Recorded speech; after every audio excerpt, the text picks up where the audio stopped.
Research methods in education, ये हमारे पास power point थी पिछले लेक्चर की। इसमें हमने जो कवर किया था, हमने रिव्यू ऑफ लिटरेचर की डेफिनेशंस देखी थी। डेफिनेशन के बाद हमने गुड रिव्यू ऑफ लिटरेचर की कैरेक्टरिस्टिक्स एंड प्रॉपर्टीज देखी थी। फिर हमने sources of review of literature देखे थे, जिसको हमने क्लास में भी डिस्कस किया था। That was totally a revision of the previous class. और फिर हमने फंक्शन देखे थे, what are the functions of review of literature. उसके बाद हमने साइटेशन स्टाइल्स देखे थे। साइटेशन स्टाइल्स में मैंने आपके साथ एक वीडियो शेयर की थी। APA स्टाइल हम फॉलो करते हैं। There are hundreds of styles that are followed in different domains of learning. और हमारी सोशल साइंसेज में, बिलखुसूस एजुकेशन और साइकोलॉजी में, हम जो राइटिंग स्टाइल फॉलो करते हैं दैट इज APA, ठीक है, American psychological association, APA style. और उसके ऊपर मैंने आपको एक वीडियो सेंड किया था। Hopefully you have gone through that video, और वो आपको बहुत ज़्यादा मदद देगा।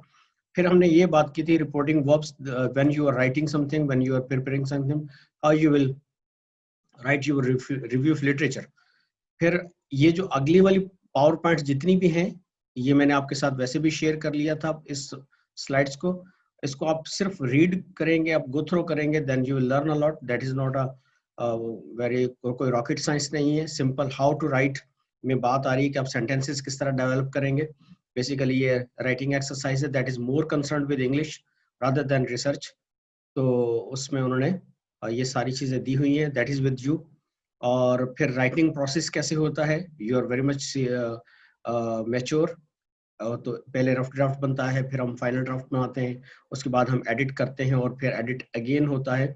माना आप रिव्यू ऑफ लिटरेचर, जो भी रिव्यू ऑफ लिटरेचर लिखना है, पहले हम उसका रफ ड्राफ्ट तैयार करते हैं, और रफ ड्राफ्ट तैयार करने के बाद हम उसको फिर फाइनल ड्राफ्ट की तरफ जाते हैं। और वो ये प्रैक्टिसेस ऑलरेडी हम करते रहते हैं। जैसे फर्ज करें, मैं आपको कहूँ कि एक सिंपल ऐसे लिखें, तो एक अच्छा ऐसे लिखने के लिए आप पहले उसका रफ ड्राफ्ट ही बनाएंगे, लाजिम बात है। फिर then you will proceed accordingly.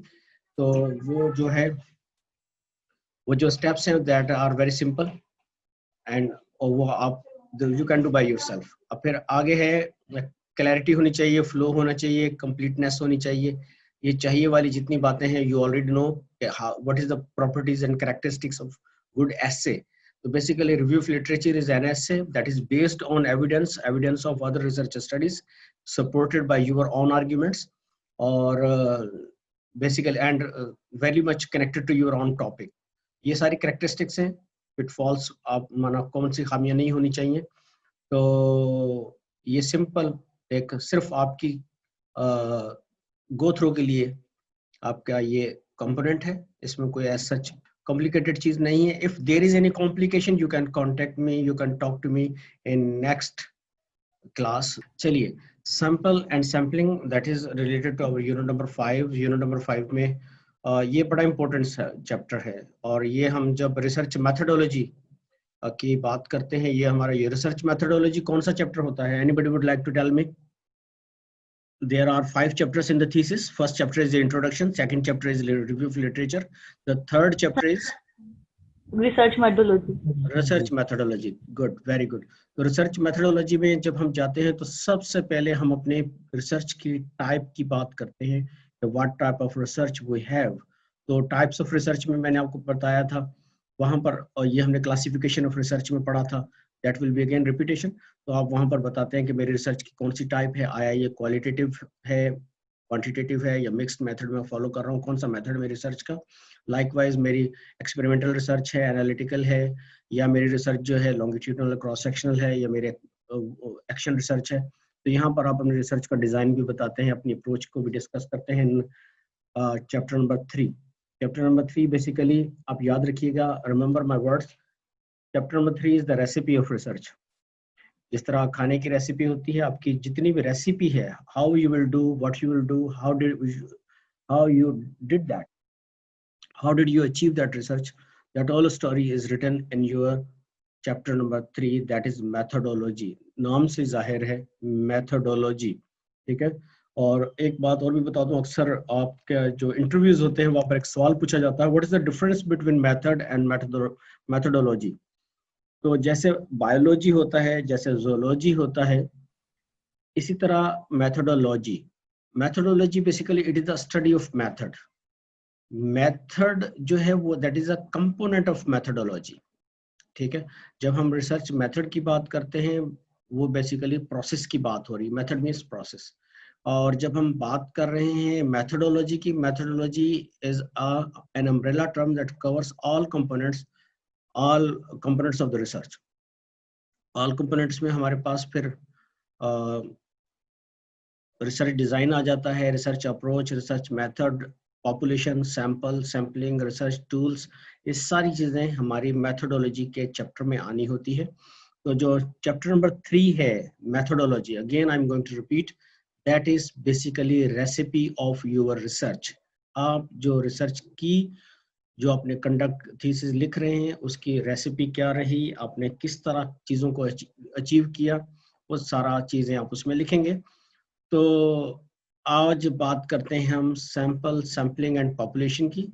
तो वैसे तो लफ्ज़ पॉपुलेशन जो हम इस्तेमाल करते हैं अपनी डेली की ज़ुबान में, उसके मतलब होता है आबादी, पॉपुलेशन। भाई पाकिस्तान की पॉपुलेशन कितनी है, हैदराबाद की पॉपुलेशन कितनी है, एशिया की पॉपुलेशन कितनी है, that is a population word that is used in basically anthropology.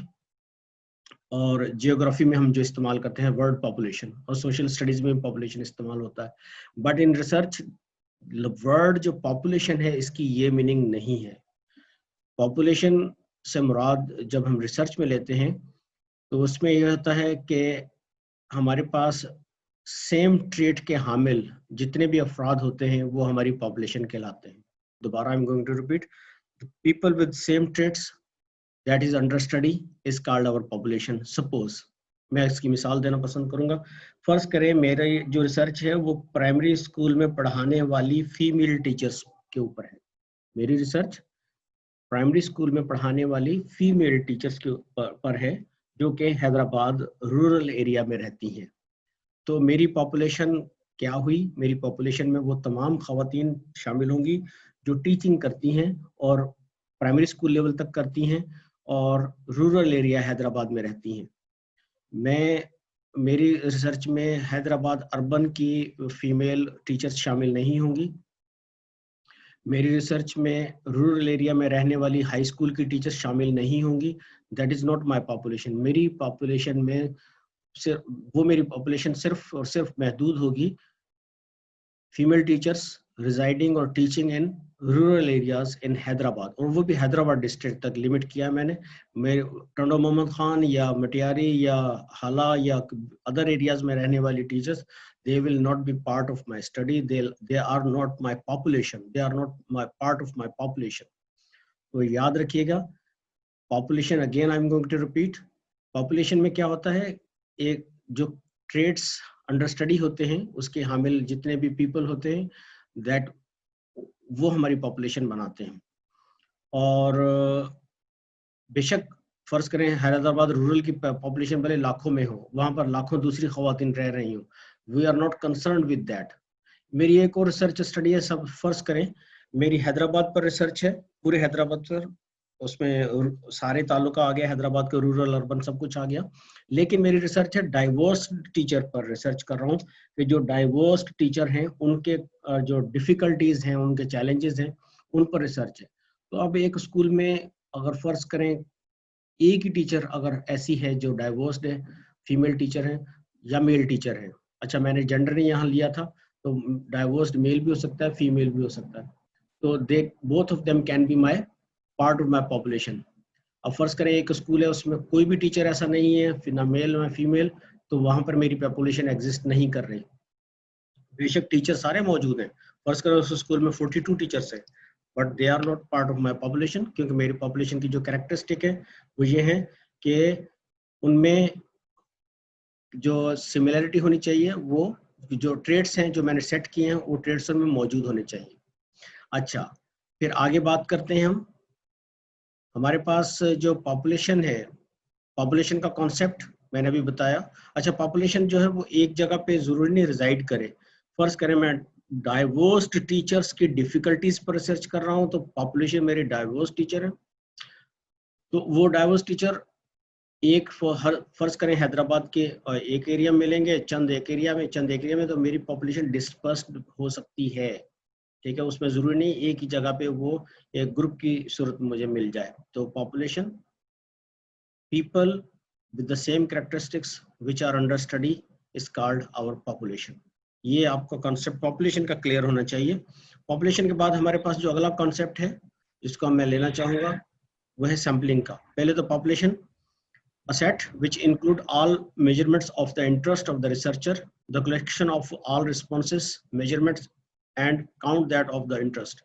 माना कि वो तमाम कलेक्शन हमारी उन तमाम रिस्पॉन्सेस की, उन तमाम चीज़ों की, उन तमाम रिस्पोंडेंट्स की जो हमारे इंटरेस्ट से मुतल्लिका हों, that will make our population. आपने इस देखिए, और सैंपल जो है वो सबसेट ऑफ पॉपुलेशन होता है। इसकी मैं अक्सर मिसाल बच्चों वाली देता हूँ बच्चों को, कि जैसे फर्ज करें हमने कोई चीज़ पकाते हैं, हमने चखनी है, तो हम वो सारी चीज़ नहीं निकाल लेते प्लेट में, बल्कि उसका थोड़ा सा एक हिस्सा, एक सिप, फर्ज करें चाय बन रही है, चाय में मैंने चेक करना है चीनी इसमें शामिल की गई या नहीं की गई, तो मैं सारी चाय को नहीं माना एज अ टेस्ट लूँगा, मैं इस चाय में से एक सिप लेके एक, तो ये जानने की कोशिश करूंगा कि चाय में चीनी डाली गई या नहीं डाली गई, या चीनी पूरी है या नहीं पूरी।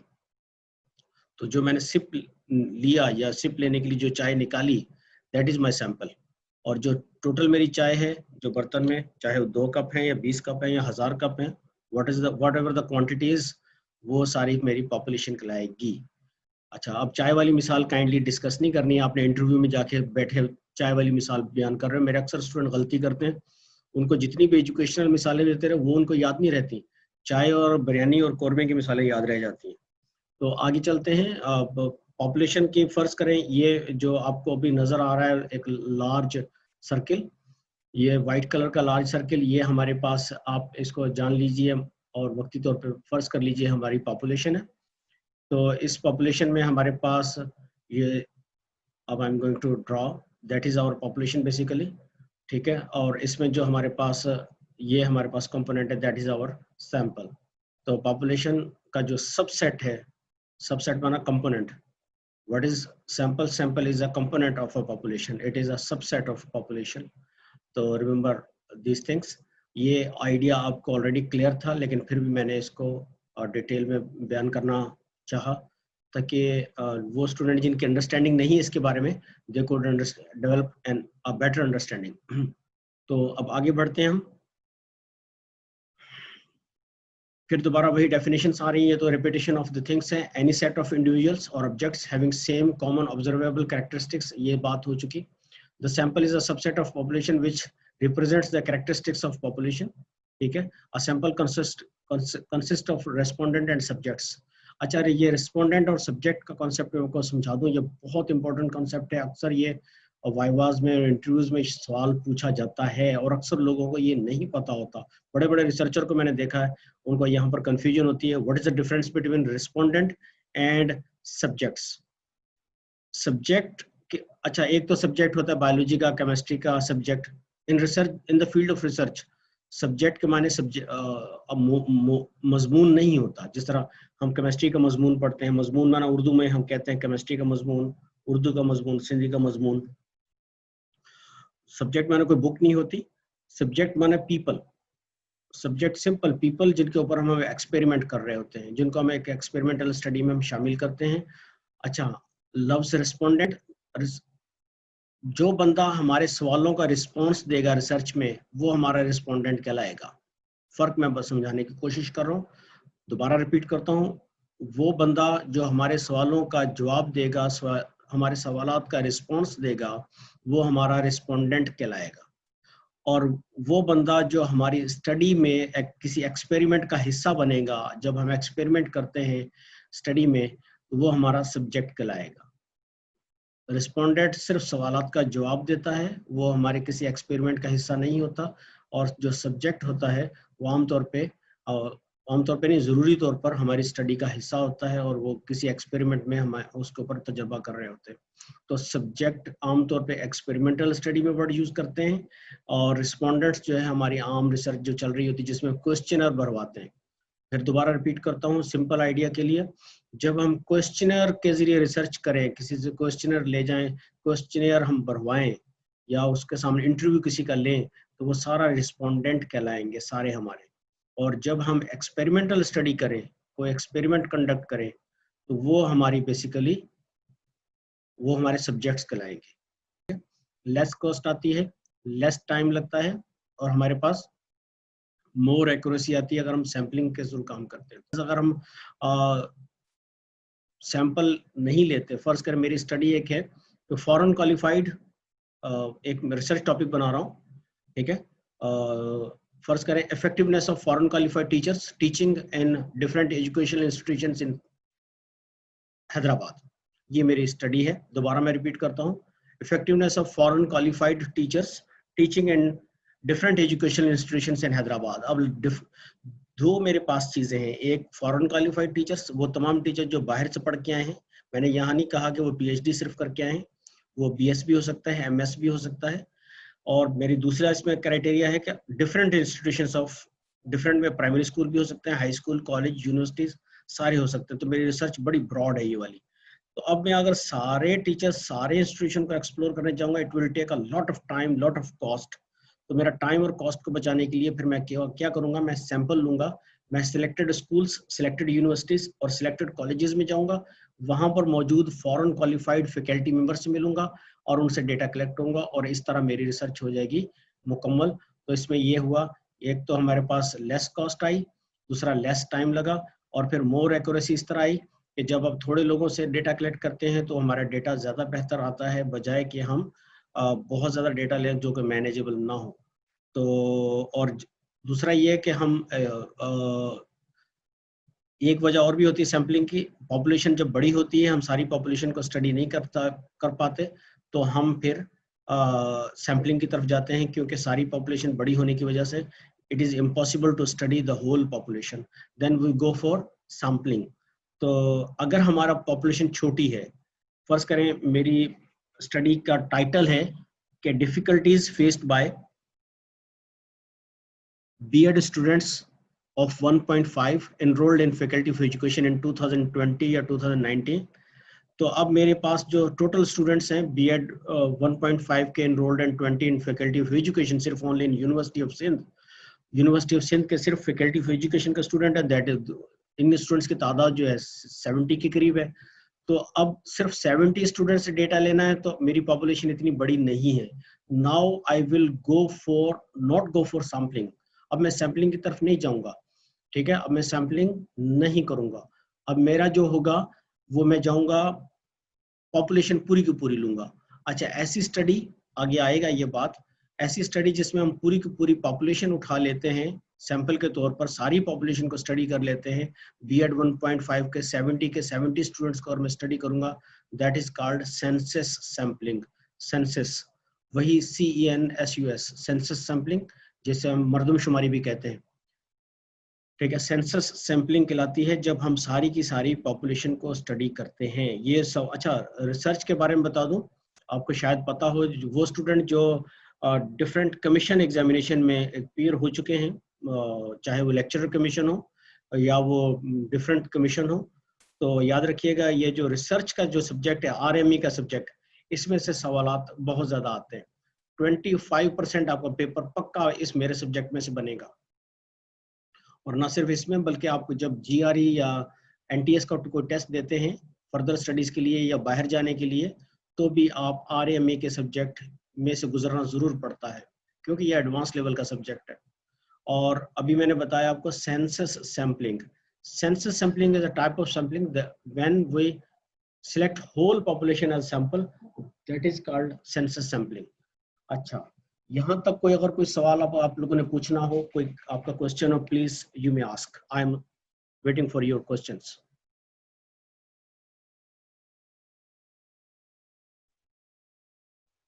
Any question please. आवाज तो आ रही है ना मेरी, कम से कम प्यारे बच्चों? यस सर, आ रही है। शुक्र, अल्हम्दुलिल्लाह, शुक्र। जाग रहे हैं ना सारे? सारे जाग रहे हैं? सर, सैम्पलिंग की डेफिनेशन एक बार आवाज आ रही है। हाँ, सैम्पलिंग की सिंपल डेफिनेशन पूरी जिंदगी के लिए पल्ले बांध लीजिए, एक वर्ड सिर्फ, सबसेट। सिर्फ सबसेट, एक वर्ड। और अगर 3 वर्ड में डेफिनेशन बयान करनी है, अगर मुझसे को पूछे, सबसेट ऑफ पॉपुलेशन, सिर्फ 3 वर्ड है।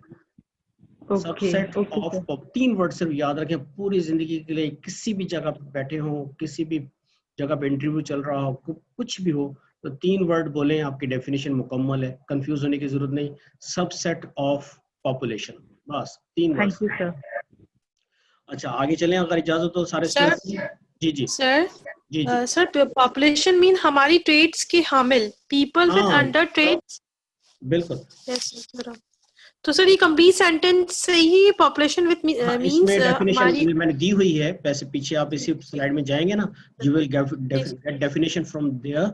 सिंपल मैंने बताया, जैसे फर्ज करें मैंने अभी बताया कि फॉरेन क्वालिफाइड फैकल्टी मेंबर्स मेरी स्टडी का हिस्सा हैं। तो अगर किसी कॉलेज में, किसी यूनिवर्सिटी में पाकिस्तानी क्वालिफाइड टीचर्स हों तो वो मेरी स्टडी का हिस्सा, मेरी पॉपुलेशन नहीं कहलाएंगे। मेरी पॉपुलेशन वही कहलाएंगे जो ट्रेड्स मैंने मुकर्रर किए हैं, वो ट्रेड्स अगर वो पाए जाएंगे तो they will be part of my population, other people will not be part of my population. ठीक है sir traits mean peoples. Trait means characteristics, trait means qualities, trait means खूबियां जिसमें वो ट्रेड पाई जाए, जिसमें वो ट्रेड पाए जाए। जैसे फर्ज करें मेरी फैकल्टी ऑफ एजुकेशन में अगर आप आते हैं, आप फॉरेन क्वालिफाइड फैकल्टी मेंबर्स के ऊपर सर्च करते हैं तो how many are there foreign qualified faculty members in our faculty, तो आप पहले ये फाइंड करेंगे कि टोटल 36 फैकल्टी मेंबर्स हैं, जिसमें से फॉरेन क्वालिफाइड मेरे ख्याल में शायद हम 5 हैं या 4 हैं, इस तरह करके हम फॉरेन क्वालिफाइड हैं, rest of them are have qualification from Pakistan. तो इन 36 में से ये जो 4-5 होंगे they will be part of your population. ठीक है, बाकी पॉपुलेशन का हिस्सा नहीं होंगे क्योंकि उनमें वो ट्रेड्स मींस क्वालिटीज, कैरेक्टरिस्टिक्स वो पाई नहीं जाती, तो they will not be part of your population. Population में के सिमिलर इसी तरह आप दूसरी यूनिवर्सिटी में जाते हैं, वहां पर भी आप यही ट्रेड तलाश करेंगे, यही क्वालिटी तलाश करेंगे, यही कैरेक्टरिस्टिक तलाश करेंगे कि who are foreign qualified faculty members. तो लेट्स प्रोसीड फर्दर, आगे चलते हैं। सर रैंडम सैम्पलिंग क्या होता है? दोबारा बोलें। Random sampling. हम वो आगे जा रहे हैं, वेट फॉर दैट। चलिए सर अगेन सेंसस सैम्पलिंग बताएं। सेंसर वो आगे आ रही है, मैं बताता हूँ। वो क्लासिफिकेशन ऑफ सैम्पलिंग में हम बात करेंगे। ठीक है, अब target population to be studied. ठीक है, target population simple, what is the definition of target, ये सिंपल डेफिनेशंस हैं, ये तो लिखी हुई सामने आपके। और the population to be studied is called target population, to which the investigator wants to generalize his results. और target population वो भी population होती है जिसके ऊपर वो अपने results को generalize करना चाहता है, वो target population होती है। ठीक है, और फिर sampling unit, smallest unit from which sample can be selected, वो sampling unit कहलाता है। और sampling frame, list of all the sampling units from which the sample is drawn, इसको छोड़ दीजिए, ये हम नहीं करते बिल्कुल भी, सैम्पलिंग फ्रेम और सैम्पलिंग नहीं लेते, लेकिन डेफिनेशन की हद तक आप याद कर लें कि सैम्पलिंग फ्रेम जो है लिस्ट होती है। ठीक है, और सैम्पलिंग यूनिट क्या होता है, smallest unit for which the sample can be selected, वो स्मॉलेस्ट यूनिट जहां से हम सैंपल ले सकते हैं, that is called our sampling unit. ठीक है, और सैम्पलिंग स्कीम मीन्स होता है मेथड ऑफ सिलेक्टिंग सैंपल, कि आप सैंपल किस तरह लेंगे, वही आप जो भी बात कर रहे थे, वो सेंसस सैंपलिंग होगा, वो आया हमारा रैंडम सैंपलिंग होगा, that is called our sampling scheme. ठीक है, तो लेकिन आगे चलते हैं, हम इसी तरह कंटिन्यू करते हैं। अब आती है टाइप्स ऑफ सैंपलिंग। याद रखिएगा सैंपलिंग के 2 मेजर टाइप्स हैं पहले तो। ठीक है, 2 मेजर टाइप्स हैं। अब मुझे उसके लिए पहले जाना पड़ेगा, मेरे ख्याल में, मैं 1 मिनट वेट करें, मैं अपनी ये मैंने PDF में खोला हुआ था, मैं अब पावर पॉइंट में इसको खोलता हूँ, then I will share with you. तो सैम्पलिंग में अब इसी को अब PDF वाला आप देख पा रहे हैं ना स्क्रीन, ये टाइप्स ऑफ सैम्पलिंग नजर आ रहा है आपको? Yes sir. चलिए, सैम्पलिंग की जो है मेजर 2 टाइप्स है। ठीक हो गया, मेजर 2 टाइप्स है, उसमें प्रोबेबिलिटी सैम्पलिंग और नॉन प्रोबेबिलिटी सैम्पलिंग। अब प्रोबेबिलिटी सैम्पलिंग क्या होती है और नॉन प्रोबेबिलिटी सैम्पलिंग क्या होती है, अब इसको पहले समझ लेते हैं। ठीक है, प्रोबेबिलिटी सैम्पलिंग और नॉन प्रोबेबिलिटी सैम्पलिंग। मेन चीज होती है प्रोबेबिलिटी माना, यहाँ पर आप लगा लीजिए चांस, प्रोबेबिलिटी माने चांस, सिंपल मीनिंग है, सिंपलेस्ट मीनिंग इसकी प्रोबेबिलिटी माना चांस लगा लीजिए। जब भी रिमेंबर, जब भी हमारी पॉपुलेशन में तमाम अफराद के का इक्वल चांस हो कि वो, चलिए मैं एक पहले मिसाल दे दूं, फिर आपको बड़ी जल्दी समझ में आएगा। फर्ज करें अभी हम कितने पार्टिसिपेंट्स हैं, अभी डिस्प्लेड हैं 50 पार्टिसिपेंट्स हम सारे, ठीक है, 50 हैं इस वक्त हम क्लास में। अगर मैं कुरानंदाजी करूं और पर्चियां पहले एक डब्बे में डाल लूं, और कुरानंदाजी के नतीजे में फर्ज करें एक हमारे पास मोबाइल फोन निकलना है किसी एक स्टूडेंट का, ठीक है, वो पर्चियां डालूं और एक पर्ची निकालूं, उसमें से सिर्फ एक निकालनी है मैंने, किसके नाम की निकलेगी? किसी की भी निकल सकती है, ऐसा है ना? अगर ऐसा है तो बताइए। जी सर। किसी की भी निकल सकती है। दोबारा मैं रिपीट करता हूँ, मैंने आप सबके नाम लिखे, एक बॉक्स में डाले, और इनाम निकलना है, फर्ज करें हमारा एक मोबाइल फोन निकलना, उसमें मेरा नाम भी शामिल है। 50 पार्टिसिपेंट्स हैं, बशमुल टीचर यहाँ डिस्प्ले हो रहे हैं, तो 50 पर्चियां हैं, उसमें सबका नाम है। तो मैंने एक पर्ची उठानी है, ये पर्ची, और मैंने मिक्स करके उठाया, उन पर्चियों को पहले मिक्स किया अच्छी तरह, उनको रैंडमाइज किया, उसके बाद उसमें से एक पर्ची मैंने निकाली। उस पर्ची पे जो नाम आएगा वो किसी का भी हो सकता है, किसी का भी हो सकता है, वो जरूरी नहीं कि इंटेलिजेंट स्टूडेंट का ही हो ना, किसी का भी हो सकता है। ऐसा स्टूडेंट भी हो सकता है शायद वो आज पहले दिन ही क्लास में आया, उसका नाम भी निकल सकता है। तो ऐसी जो सैम्पलिंग जिसमें सबका इक्वल चांस था सिलेक्ट होने का, वो कहलाती है प्रोबेबिलिटी सैम्पलिंग। ठीक हो गया? वो जो हमारी सारी डब्बे में पर्चियां डाली हुई हैं वो हमारी है पॉपुलेशन। पॉपुलेशन कहते हैं टोटल को, जो टोटल लोग एक जगह पर हमारी स्टडी में शामिल है या हमारी किसी भी चीज में शामिल है, जो टोटल बॉक्स में पर्चियां डाली हैं वो हमारी कहलाएंगी पॉपुलेशन। और जो हमने उसमें से एक पर्ची या 5 पर्चियां निकाली वो हमारा कहलाएगा सैंपल। तो इंग्लिश में इस पर्ची वाला जो मेथड, इसको कहते हैं लॉटरी मेथड। कौन सा मेथड कहते हैं? लॉटरी कहते हैं, मेरी लॉटरी निकल आई तो लॉटरी मेथड, ठीक है। ये बेसिकली प्रोबेबिलिटी सैम्पलिंग कहलाती है। ये प्रोबेबिलिटी सैम्पलिंग की टाइप। प्रोबेबिलिटी सैम्पलिंग क्या होती है? जब every respondent have equal chance, every member of the population have equal chance to be selected for a sample, that is called probability sampling. Or non-probability sampling, when every member does not have equal chance, तो हाँ वहां पर non probability sampling आती है। मैं इसकी मिसाल दे देता हूँ। फर्ज करें मैंने यूं किया, मैंने अपनी क्लास में जो स्टूडेंट्स हैं, मैंने तमाम 50 स्टूडेंट्स का जो है, और मेरे 50 स्टूडेंट्स हैं, उसमें से मैंने कहा वो तमाम स्टूडेंट्स जिनकी अटेंडेंस जो है वो फर्ज करें 80% से ज़्यादा होगी, सिर्फ वही मैं शामिल करूँगा, ठीक है। तो और फिर उसमें से भी मैं जो 80% से ज़्यादा, उसमें से फिर मेरी मर्जी मैं जिसको भी दूँ, ठीक है। तो यहाँ पर जब मैंने इक्वल चांस नहीं बचा सबका, तो ये वाली जो सैम्पलिंग कहलाएगी ये नॉन प्रोबेबिलिटी सैम्पलिंग है। आगे इसकी टाइप्स जब आप पढ़ेंगे then you will understand better. इसको आप समझ लीजिए, इसके बाद आपकी क्लास खत्म हो जाएगी। मैं इसको कवर करने की कोशिश करता हूँ, इसको अच्छी तरीके से समझिएगा, मैं मिसाल देकर समझाने की कोशिश करूंगा। तो are you ready for that? Yes sir. ये कॉन्सेप्ट जो प्रोबेबिलिटी और नॉन प्रोबेबिलिटी का, ये तो होपफुली आपका क्लियर होगा, होपफुली।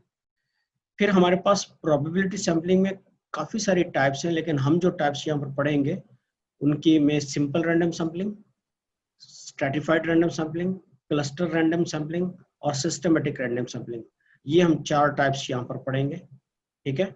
और फिर हमारे पास नॉन प्रोबेबिलिटी सैम्पलिंग में हमारे पास कन्वीनियंट, जजमेंटल या पर्पसिव या और फिर कोटा और फिर स्नोबॉल सैम्पलिंग। चलिए मैं जल्दी से इनको कवर कराता हूँ। ये कवर करने के बाद हमारी क्लास ओवर हो जाएगी और ये कवर करने के बाद हमारा चैप्टर भी ओवर होने के करीब आ जाएगा। चलिए देखिए, simple random sampling. Simple random sampling नाम से क्लियर है। अभी जो मैंने मिसाल दी थी जिसमें आपने देखा था एक बॉक्स में हमने सब स्टूडेंट्स के नाम की पर्चियां डाली थी और हमने लॉटरी मेथड के जरिए स्टूडेंट्स को सिलेक्शन करने की कोशिश की थी, दैट इज बेसिकली हमारे पास सिंपल रैंडम सैम्पलिंग कहलाती है। ये आपके पास स्लाइड आ गई कि every subset of specified size from the population has an equal chance of being selected is called random, simple random sampling.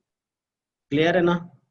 दोबारा मैं दोहरा देता हूँ, जब हमारे पास हर शख्स का इक्वल चांस हो without any discrimination, without any criteria, सारे के सारे का इक्वल चांस हो, that is called simple random sampling.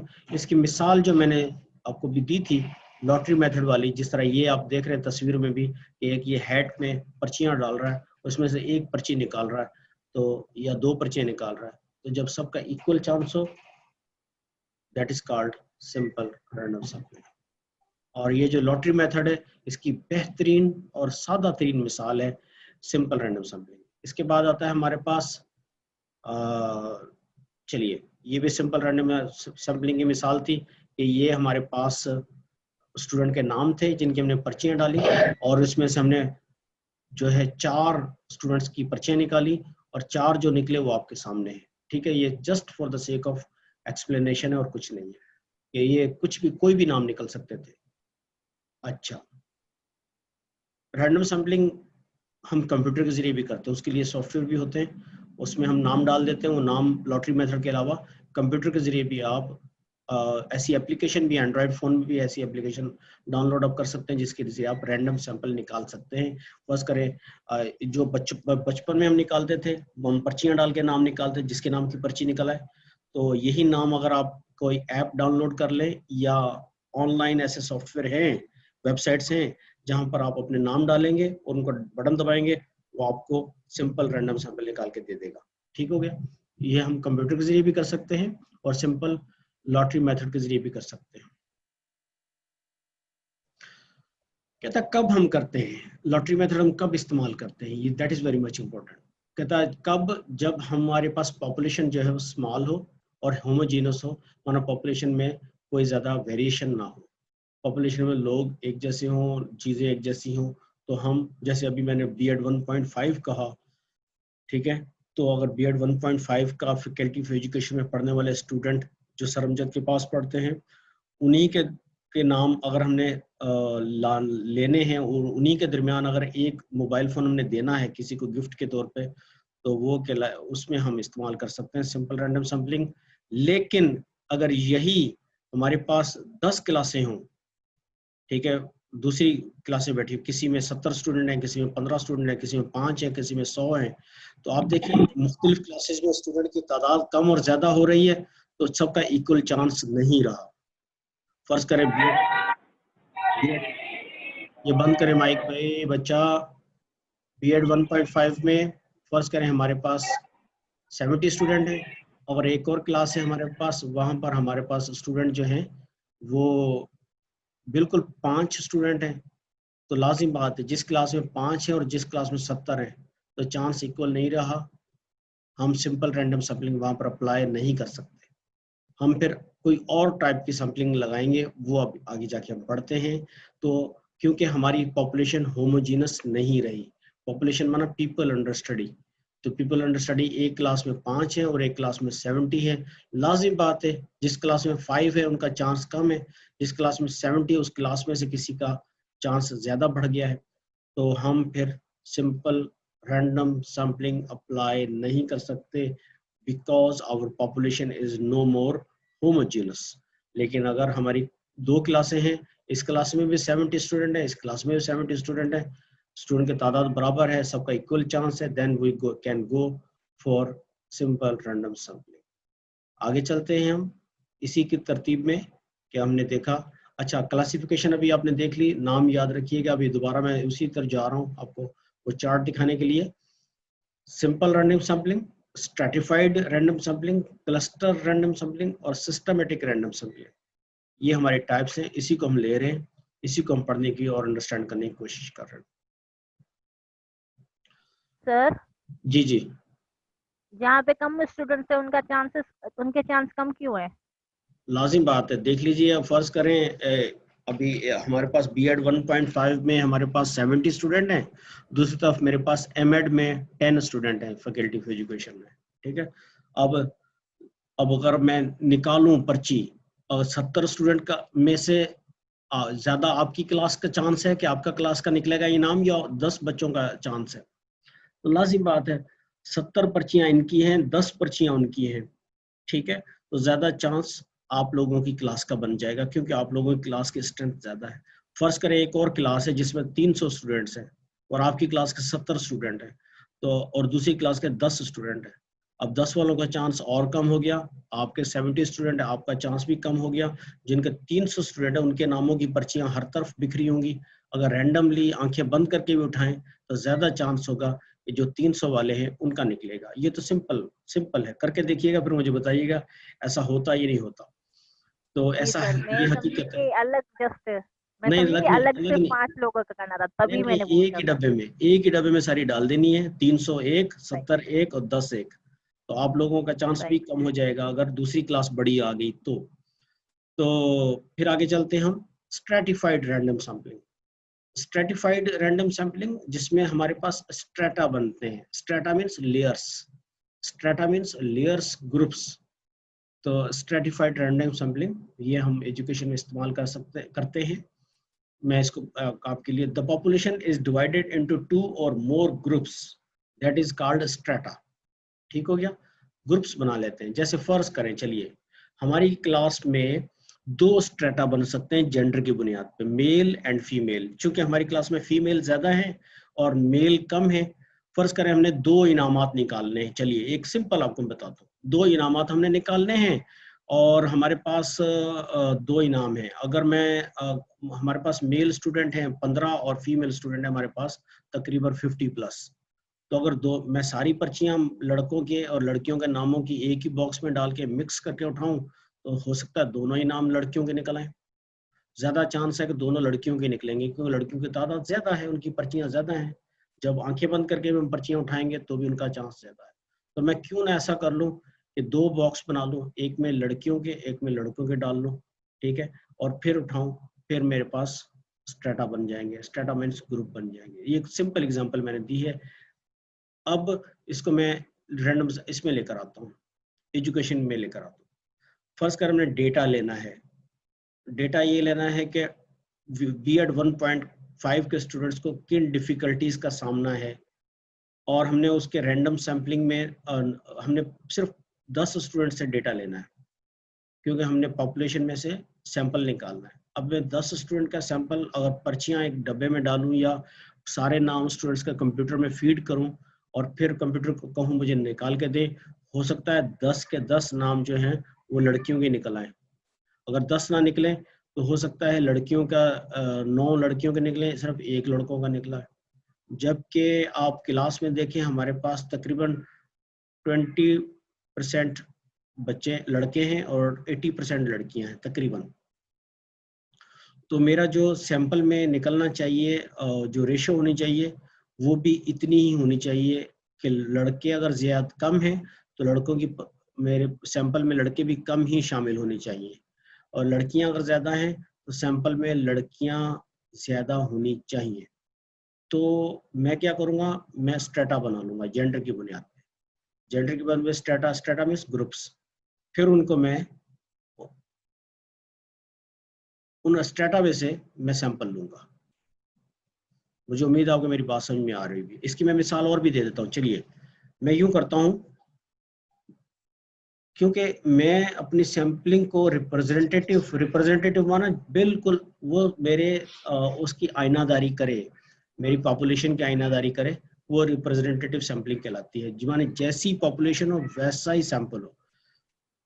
एक सिंपल एग्जांपल देता हूँ। फर्स्ट करें मेरी क्लास में 100 स्टूडेंट हैं। अब गौर से सुनिएगा, बड़ी सिंपल एग्जांपल है। मेरी क्लास में 100 स्टूडेंट्स हैं, 100 में से 25, और मैंने उसमें से मुख्तलिफ कौमों के स्टूडेंट से डेटा लेना है, मुख्तलिफ कौमों के। फर्स्ट करें मेरे पास 4 मुख्तलिफ कौमों के स्टूडेंट हैं। फर्स्ट करें मेरी स्टूडेंट, मैं जो हम पाकिस्तान में रहते हैं तो मेरे पास सिंधी स्पीकिंग स्टूडेंट भी हैं, मेरे पास उर्दू स्पीकिंग स्टूडेंट भी बैठे हुए हैं, मेरे पास बलूची स्पीकिंग स्टूडेंट्स भी हैं, मेरे पास पश्तो स्पीकिंग स्टूडेंट्स भी हैं। ठीक है, मेरे पास मुख्तलिफ लैंग्वेजेस की बुनियाद पे मैंने लिया है, अपनी जो डेटा ले रहा हूँ मुख्तलिफ कौमों के स्टूडेंट्स।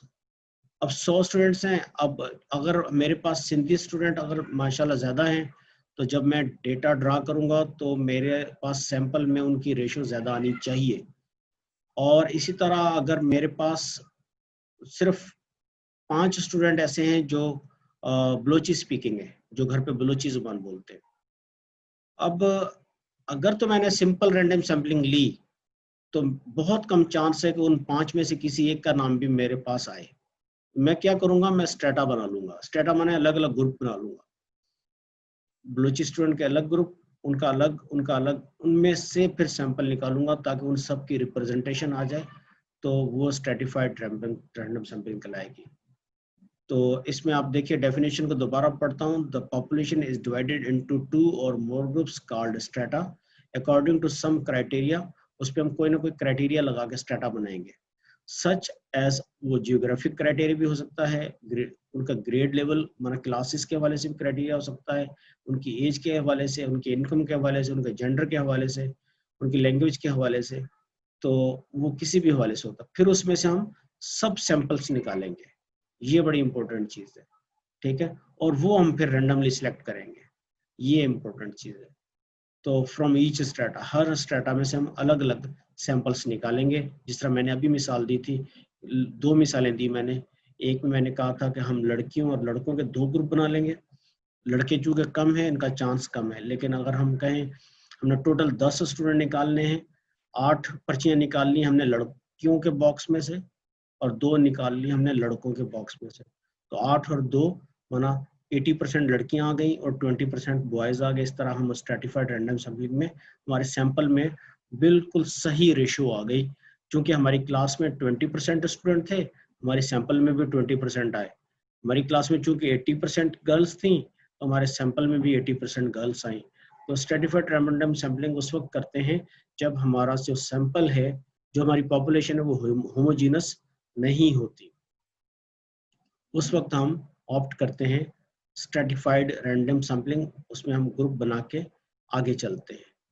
तो वो ग्रुप क्लास की बुनियाद पे बन सकते हैं, जेंडर की बुनियाद पे, एज की बुनियाद, कोई भी आपकी वो आप ये रिसर्चर डिसाइड करता है मैंने किस बुनियाद पे निकालने हैं। अच्छा, सिस्टमेटिक रैंडम सैम्पलिंग, ये बड़ी आसान है, ये इसको लंबा नहीं मुझे पढ़ाना पड़ेगा। सिस्टमेटिक रैंडम सैम्पलिंग, फर्स्ट करें क्लास में मेरे सामने स्टूडेंट्स बैठे हुए हैं, मैंने कहा कि मैंने हर 2 स्टूडेंट छोड़ के अगला स्टूडेंट जो है अपने सैंपल में शामिल करना है, जो बैठे हुए थे मेरे सामने, जैसा कि अभी तस्वीर में आपके साथ है। हर 2 स्टूडेंट्स छोड़ के अगला स्टूडेंट, तो मैंने इसको ले लिया, इसको ले लिया, क्योंकि मैंने नहीं लेना था तो मैंने 2 छोड़ने थे, इसको छोड़ दिया, इसको छोड़ दिया, फिर मैंने ये स्टूडेंट सिलेक्ट कर लिया, फिर मैंने इसको छोड़ दिया, इसको छोड़ दिया, फिर मैंने अगला ले लिया। तो मैंने मैंने third student, every third student मैंने सिलेक्ट किया। तो ये कहलाता है सिस्टमेटिक रैंडम सैम्पलिंग, जिसमें चांस तो है सिलेक्ट होने का लेकिन सिस्टमेटिक है। सिस्टमेटिक रैंडम सैम्पलिंग वो सैम्पलिंग होती है जिसमें हम कोई ना कोई रेशो, कोई ना कोई क्राइटेरिया लगा के सिलेक्ट कर रहे होते हैं, ठीक है, सिस्टमेटिक तरीके से कर रहे होते हैं।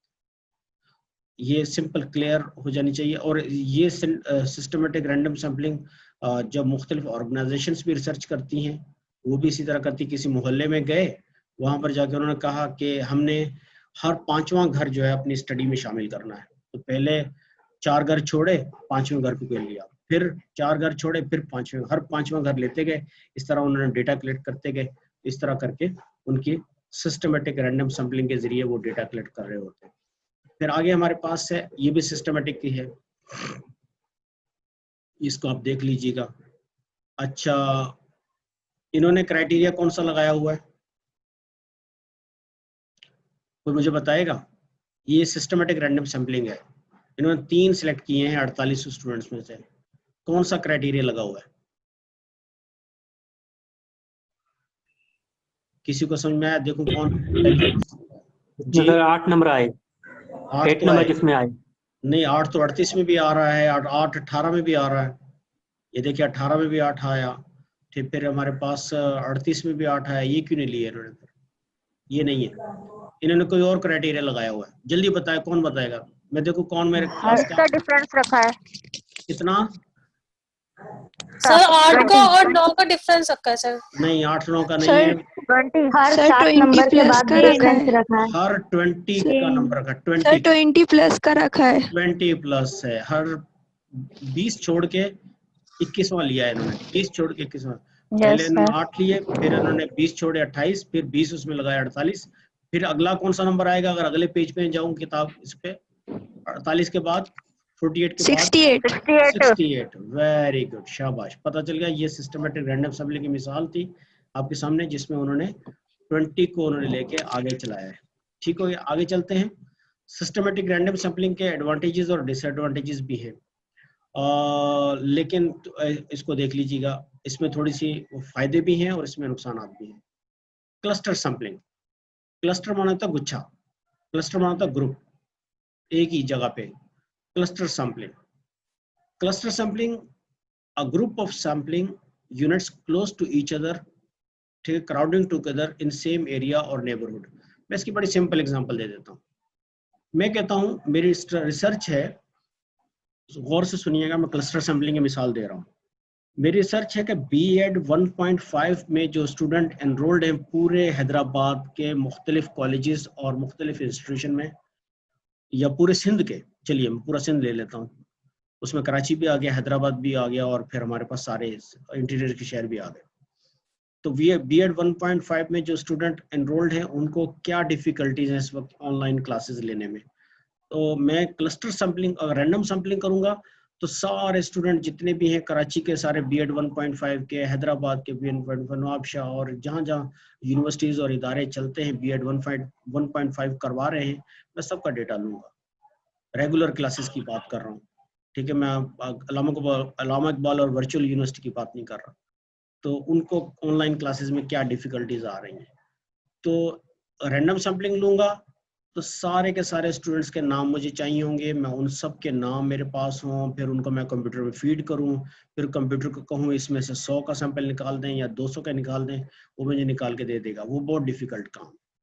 अगर मैं सिस्टमेटिक सैंपलिंग करूं तो मैं कहूं मैंने एक यूनिवर्सिटी लेनी है, एक के बाद 2 छोड़ देनी है, फिर अगली यूनिवर्सिटी लेनी है, उस यूनिवर्सिटी में जितने भी स्टूडेंट्स होंगे ले लूंगा, इस तरह करके सिस्टमेटिक हो जाएगा। लेकिन अगर मैं क्लस्टर सैंपलिंग करूं, क्लस्टर माने ग्रुप, एक गुच्छा, तो आपकी क्लास एक ग्रुप है, BEd 1.5 का एक ग्रुप है, क्योंकि सारे एक BEd 1.5 के स्टूडेंट।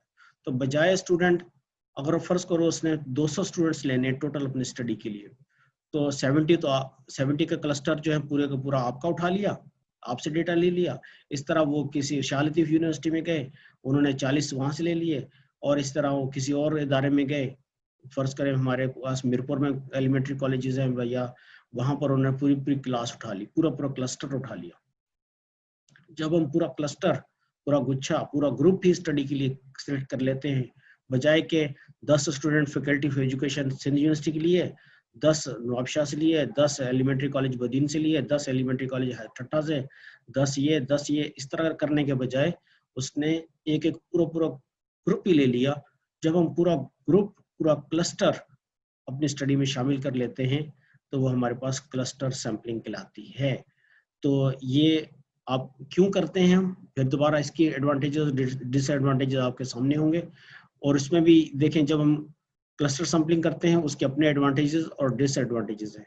ये देखिए, ये इसने बड़े पिक्टोरियल अंदाज से समझाने की यहाँ पर एक कोशिश की गई है कि हमारे पास पॉपुलेशन है, माना BEd 1.5 के students enrolled in all education institutions of Sindh, फिर उसके क्लस्टर बने हुए हैं, ठीक है, क्लस्टर बने हुए हैं कि हमारे पास different classes are called our clusters, या हम क्लास को क्लस्टर मान लेते हैं, फिर उस क्लस्टर में से हमने अपने अपने सैंपल निकाल लिए, पूरा क्लस्टर ले लिया, और इस तरह करके हम सैंपलिंग करते हैं। आगे चलते हैं, हमारे पास अगली टाइप जो है क्लस्टर सैंपलिंग के बाद, ये भी रैंडम सैंपलिंग कहलाती है क्योंकि इसमें चांस होता है। ये देखिए, ये इसने एक तरीका बताया कि आप बजाय कि पूरे एरिया के सारे स्कूलों को स्टडी करें, आपने एक एरिया के चंद स्कूलों को लेके उसको क्लस्टर के तौर पर ले लिया और उन्हीं को स्टडी किया, that is called your cluster. और ये देखिए, ये क्लस्टर बन गया, एक हमारा ये क्लस्टर है, तो ये हमारे क्लस्टर्स हो गए। आगे चलते हैं, इसी तरह क्लस्टर सैंपलिंग ये अभी आप लोगों ने ज़्यादा कंफ्यूज नहीं होना, सिंपल आप लोग जब करेंगे, आमतौर पे हम सिंपल रैंडम सैम्पलिंग या स्ट्रेटिफाइड रैंडम सैम्पलिंग या सिस्टमेटिक रैंडम सैम्पलिंग करते हैं। क्लस्टर सैम्पलिंग हम उस वक्त करते हैं जब हम पीएचडी वगैरह करते हैं, क्योंकि हमारे पास डेटा बहुत बड़ा होता है, पॉपुलेशन बहुत बड़ी होती है, तो लार्ज पॉपुलेशन में होता है। अच्छा, ये अब बात करेंगे हम अभी। अब अगर मैं अपनी स्लाइड पे पीछे जाऊं तो टाइप्स ऑफ की बात कर रहे थे, तो टाइप्स में हमारे पास, अगर मैं आपको स्लाइड दिखाऊं सैम्पलिंग की टाइप्स में, सिंपल ये देखिए, ये जो थी हमारे पास प्रोबेबिलिटी सैम्पलिंग की जो 4 टाइप्स थी वो मैंने चारों पूरी कर दी। प्रोबेबिलिटी सैम्पलिंग की जो 4 टाइप थी, simple random sampling, stratified random sampling, cluster sampling, systematic random sampling, ये हमने सारी पूरी कर दी। ठीक हो गया? तो अब ये जो है ना हमारे पास, ये नॉन प्रोबेबिलिटी सैम्पलिंग, इसको हम कल करेंगे। ठीक है, कल की क्लास में होगा। आज की क्लास हम यहीं पर रोकते हैं। Thank you very much, stay blessed.